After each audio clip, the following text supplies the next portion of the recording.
Good morning. स्वागत है आप सभी का एग्जाम की बात यूट्यूब चैनल पर। आज है 30 अक्टूबर 2020 और आज मैं आपके लिए लेकर आया हूँ 30 अक्टूबर 2020 से जुड़े करंट अफेयर के महत्वपूर्ण प्रश्न, साथ ही 30 अक्टूबर से जुड़े ऐतिहासिक महत्वपूर्ण तथ्य।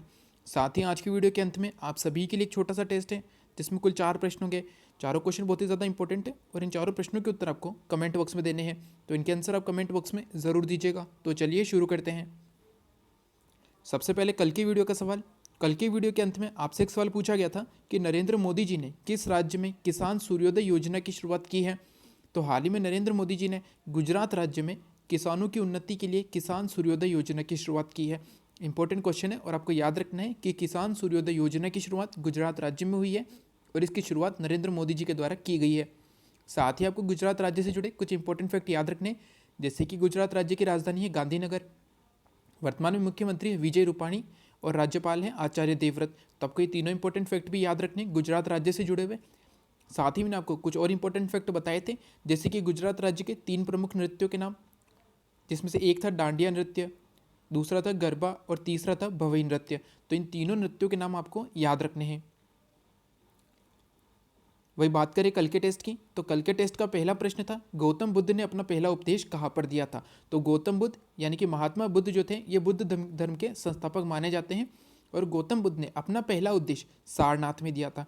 ये इंपॉर्टेंट क्वेश्चन और बहुत बार एग्जाम में आया हुआ है, तो आपको याद रखना है कि गौतम बुद्ध के द्वारा अपना पहला उपदेश सारनाथ में दिया गया था। साथ ही आपको ये क्रम भी याद रखना है। इनका जन्म हुआ था लुम्बिनी में, इन्हें ज्ञान की प्राप्ति हुई थी बोध गया में, जिसे गया भी कहा जाता है, और इन्होंने ज्ञान की प्राप्ति करने के पश्चात अपना पहला उपदेश दिया था सारनाथ में और इनकी मृत्यु हुई थी कुशीनगर में। तो आपको ये क्रम याद रखना है। ठीक है दोस्तों, ये सभी इंपॉर्टेंट है और इन सभी पर क्वेश्चन आया हुआ है। जैसे कि पहला क्वेश्चन बनता है गौतम बुद्ध का जन्म कहाँ पर हुआ था, तो लुम्बिनी में हुआ था। इन्हें ज्ञान की प्राप्ति कहाँ हुई थी, तो गया में हुई थी। और इनके द्वारा पहला उपदेश कहाँ पर दिया गया था, सारनाथ में दिया गया था। और गौतम बुद्ध की मृत्यु कहाँ पर हुई थी, तो कुशीनगर में हुई थी। तो आपको ये क्रम याद रखना है। क्वेश्चन नंबर 2 था नंद वंश का अंतिम शासक कौन था। नंद वंश का अंतिम शासक धननंद था। ठीक है दोस्तों, आपको याद रखना है नंद वंश का अंतिम शासक धननंद था। इस पर इंपॉर्टेंट क्वेश्चन आता है कि जब भारत पर सिकंदर का आक्रमण हुआ था तब यहाँ पर किस वंश का शासन था, तो नंद वंश का शासन था। ठीक है दोस्तों, और उसका अंतिम शासक कौन था, धननंद जो था ये अंतिम शासक हुआ था और इसी के समय सिकंदर का भारत पर आक्रमण हुआ था। और सिकंदर ने इसी समय 326 ईसा पूर्व, इसके बारे में आपको बताया था, 326 ईसा पूर्व जब सिकंदर का भारत पर आक्रमण हुआ था तो इसने राजा पोरस के साथ, पंजाब के राजा थे पोरस, इनके साथ इसने हाइडेस पीस का युद्ध लड़ा था। यानी कि सिकंदर और राजा पोरस के मध्य हुआ था हाइडेस पीस का युद्ध 326 ईस्वी में, जिसे कि वितस्ता का युद्ध भी कहा जाता है। तो आपको यहाँ पर बहुत सारे इंपॉर्टेंट फैक्ट याद रखने, जैसे कि नंद वंश का अंतिम शासक था धननंद, इसी के समय सिकंदर का जो था भारत पर आक्रमण हुआ था और सिकंदर ने उस समय 326 ईसी पूर्व में, 326 ईसा पूर्व में जो है हाइडेस पीस का युद्ध लड़ा था राजा पोरस के साथ। तो ये सभी इंपॉर्टेंट फैक्ट भी आपको याद रखने हैं। क्वेश्चन नंबर 3 था हर्षचरित किनके द्वारा रचित रचना है। तो हर्षचरित रचना है बाणभट्ट की। बाणभट्ट जो है ये हर्षचरित यानी कि हर्षवर्धन जो है, बाणभट्ट ने हर्षचरित जो लिखी थी ये हर्षवर्धन विक्रमादित्य के जीवन पर थी। ठीक है दोस्तों, और हर्षवर्धन विक्रमादित्य के दरबार में कवि थे बाणभट्ट। तो आपको याद रखना है कि हर्षचरित जो है ये हर्षवर्धन विक्रमादित्य के जीवन पर आधारित है और इसके रचयिता थे बाणभट्ट। साथ ही आपको एक और इंपॉर्टेंट फैक्ट याद रखना है कि हर्षवर्धन जो विक्रमादित्य था इसके समय में कौन सा चीनी यात्री भारत आया था, तो जो हेनसांग था ये हर्षवर्धन के समय भारत आया था। ये इंपॉर्टेंट क्वेश्चन और आपको याद रखना है। तो आपको यहाँ पर 2 इंपॉर्टेंट फैक्ट याद रखने कि हर्षचरित के रचयिता थे बाणभट्ट। ठीक है दोस्तों, जो कि हर्षवर्धन विक्रमादित्य के दरबारी कवि थे और इसी के समय जो है हेनसांग भारत आया था हर्षवर्धन के समय। क्वेश्चन नंबर 4 था गदर पार्टी की स्थापना किस वर्ष हुई थी। तो गदर पार्टी की स्थापना हुई थी सन 1913 में। ठीक है दोस्तों, तो गदर पार्टी के संस्थापक थे लाला हरदयाल और उनके कुछ मित्रों ने मिलकर अमेरिका में 1913 में गदर पार्टी की स्थापना की थी। लाला हरदयाल और उनके मित्रों ने मिलकर 1913 में गदर पार्टी की स्थापना की थी। और इसकी स्थापना कहाँ पर हुई थी, ये क्वेश्चन भी इंपॉर्टेंट है और बहुत बार एग्जाम में आया हुआ है। तो आपको याद रखना है गदर पार्टी की स्थापना अमेरिका में हुई थी सन 1913 में। तो ये थे कल के टेस्ट के चारों इंपॉर्टेंट क्वेश्चन। क्वेश्चन बहुत ही महत्वपूर्ण है और इनसे जुड़े इंपॉर्टेंट फैक्ट भी आपको याद रखने हैं। अब बात करें 30 अक्टूबर से जुड़े महत्वपूर्ण तथ्य की, तो 30 अक्टूबर से जुड़ा एकमात्र महत्वपूर्ण तथ्य है जो इस प्रकार है कि 30 अक्टूबर 1945 को भारत संयुक्त राष्ट्र में शामिल हुआ था। संयुक्त राष्ट्र यानी कि यूनाइटेड नेशन में, जो संयुक्त राष्ट्र संगठन है, वर्तमान में इसके 193 सदस्य देश हैं। ठीक है दोस्तों, जिसमें से हमारा देश भारत भी एक है। और ये इसका सदस्य कब बना था? तो 30 अक्टूबर 1945 को भारत संयुक्त राष्ट्र में शामिल हुआ था। जैसा कि आप जानते हैं कि संयुक्त राष्ट्र की स्थापना कब हुई थी? तो संयुक्त राष्ट्र की स्थापना हुई थी 24 अक्टूबर 1945 को। इसी कारण से 24 अक्टूबर को प्रत्येक जो वर्ष है संयुक्त राष्ट्र दिवस मनाया जाता है। ये क्वेश्चन आपको याद रखना है कि संयुक्त राष्ट्र दिवस कब मनाया जाता है? तो 24 अक्टूबर को मनाया जाता है, क्योंकि 24 अक्टूबर 1945 को संयुक्त राष्ट्र संघ की स्थापना हुई थी। अब 24 अक्टूबर 1945 को स्थापना हुई थी और इसके 6 दिन के पश्चात 30 अक्टूबर 1945 को हमारा देश भारत जो है ये संयुक्त राष्ट्र में शामिल हुआ था। साथ ही आपको दो और इंपॉर्टेंट फैक्ट याद रखने कि संयुक्त राष्ट्र का मुख्यालय कहाँ पर है? तो अमेरिका के न्यूयॉर्क में है संयुक्त राष्ट्र का मुख्यालय। ठीक है दोस्तों, इसके वर्तमान में अध्यक्ष कौन है? तो एंटोनियो गुटेरेस जो है ये वर्तमान में संयुक्त राष्ट्र के अध्यक्ष है। तो आपको यहाँ पर ये चारों इंपॉर्टेंट फैक्ट याद रखने। भारत संयुक्त राष्ट्र में शामिल कब हुआ था? 30 अक्टूबर 1945 को। 24 अक्टूबर 1945 को इसकी स्थापना हुई थी और 6 दिन के पश्चात भारत इसमें शामिल हुआ था। इसका मुख्यालय है अमेरिका के न्यूयॉर्क में और इसके वर्तमान में अध्यक्ष है एंटोनियो गुटेरेस। चलते हैं पहले प्रश्न पर। आज का हमारा पहला प्रश्न है, ग्रीन दिल्ली ऐप किनके द्वारा लॉन्च किया गया है? तो दिल्ली में जो है ग्रीन दिल्ली ऐप लॉन्च किया है अरविंद केजरीवाल ने। अरविंद केजरीवाल ये वर्तमान में दिल्ली के मुख्यमंत्री हैं और इन्हीं के द्वारा ग्रीन दिल्ली ऐप लॉन्च किया गया है। क्वेश्चन नंबर 2 है, आशुतोष गंगल किस रेलवे जोन के नए महाप्रबंधक नियुक्त हुए हैं? तो जैसा कि आप जानते हैं कि भारत में कुल कितने रेलवे जोन हैं? तो भारत में कुल 18 रेलवे जोन हैं।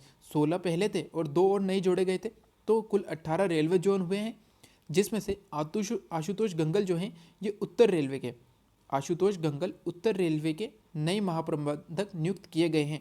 तो इंपॉर्टेंट क्वेश्चन आपको याद रखना है कि आशुतोष गंगल उत्तर रेलवे के रेलवे जोन के नए महाप्रबंधक नियुक्त हुए हैं। साथ ही आपको याद रखना है कि वर्तमान में भारत में कुल 18 रेलवे जोन है। तो ये इंपॉर्टेंट फैक्ट भी आपको याद रखना है। क्वेश्चन नंबर 3 है, राष्ट्रीय आयुर्विज्ञान अकादमी की कमेटी ने किसको डॉक्टर तुलसीदास चुग अवार्ड 2020 से सम्मानित किया है?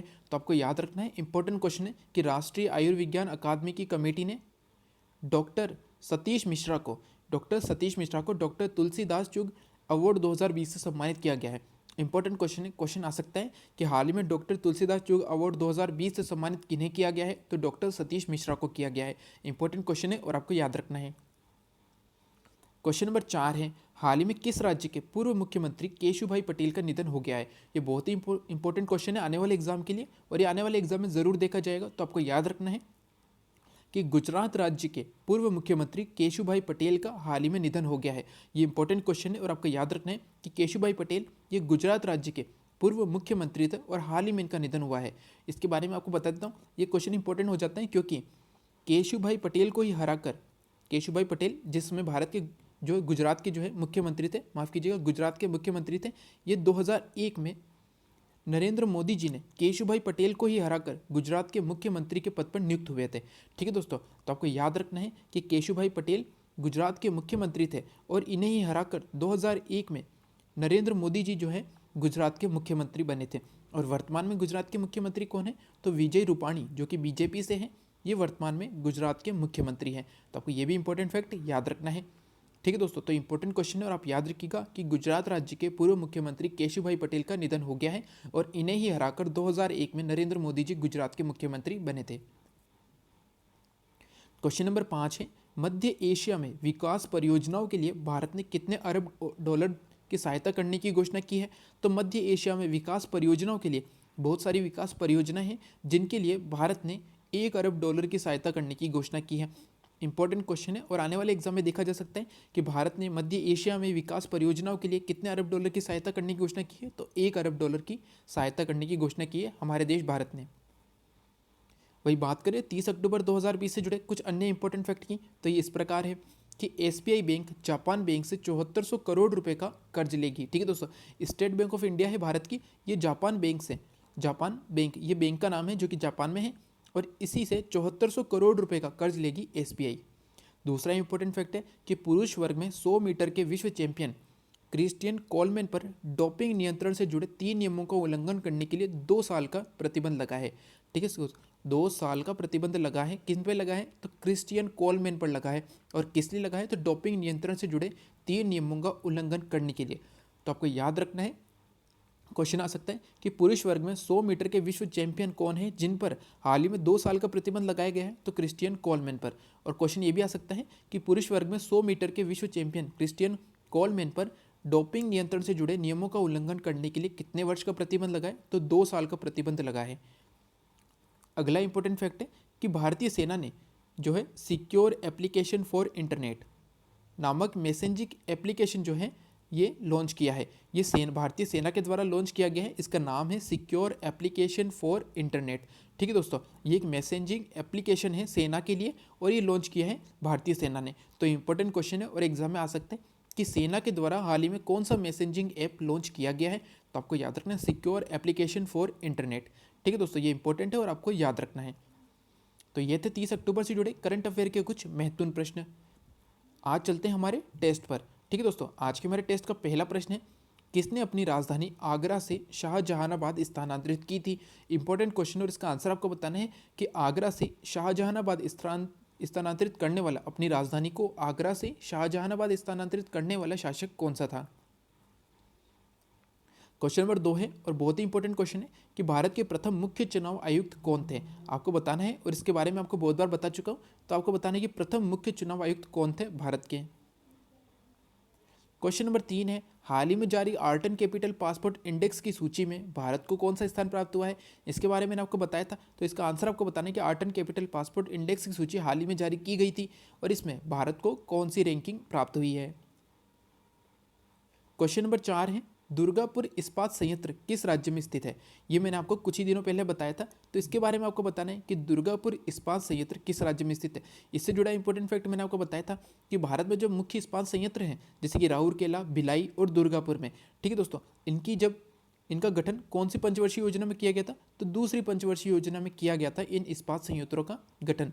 क्योंकि दूसरी पंचवर्षीय योजना थी, इसमें किस ओर ध्यान दिया गया था, तो इसमें मुख्य रूप से उद्योगों पर ध्यान दिया गया था। तो इसी में जो है दुर्गापुर इस्पात संयंत्र की स्थापना हुई थी। तो आपको बताना है कि दूसरी पंचवर्षीय योजना में जो दुर्गापुर इस्पात संयंत्र की स्थापना हुई थी, ये किस राज्य में स्थित है। चलते हैं आज के सवाल पर। आज की वीडियो का हमारा सवाल है, हाल ही में किस अंतरिक्ष एजेंसी ने चंद्रमा पर पानी की खोज की है। ये क्वेश्चन कल की वीडियो से रिलेटेड है और इसके बारे में मैंने आपको कल की वीडियो में बताया था। तो आपको बताना है कि हाल ही में किस अंतरिक्ष एजेंसी ने चंद्रमा पर पानी की खोज की है। तो ये थे 30 अक्टूबर से जुड़े करंट अफेयर के कुछ महत्वपूर्ण प्रश्न, 30 अक्टूबर से जुड़े ऐतिहासिक महत्वपूर्ण तथ्य, आज के हमारे टेस्ट और आज के हमारे सवाल। तो आज के हमारे टेस्ट के चारों इंपॉर्टेंट क्वेश्चन और आज के सवाल के आंसर आपको कमेंट बॉक्स में देने हैं, तो इनके आंसर आप कमेंट बॉक्स में ज़रूर दीजिएगा। साथ ही अगर आज का वीडियो अच्छा लगा हो तो लाइक एंड शेयर ज़रूर करें। साथ ही वैसे भी जो चैनल पर नए हैं उन्हें वीडियो अच्छा लगे, उपयोगी लगे, तो चैनल सब्सक्राइब करना न भूलें। साथ ही बेल आइकन ज़रूर दबाएं जिससे कि आने वाले वीडियो की तुरंत जानकारी आपको मिल सके। Thank you.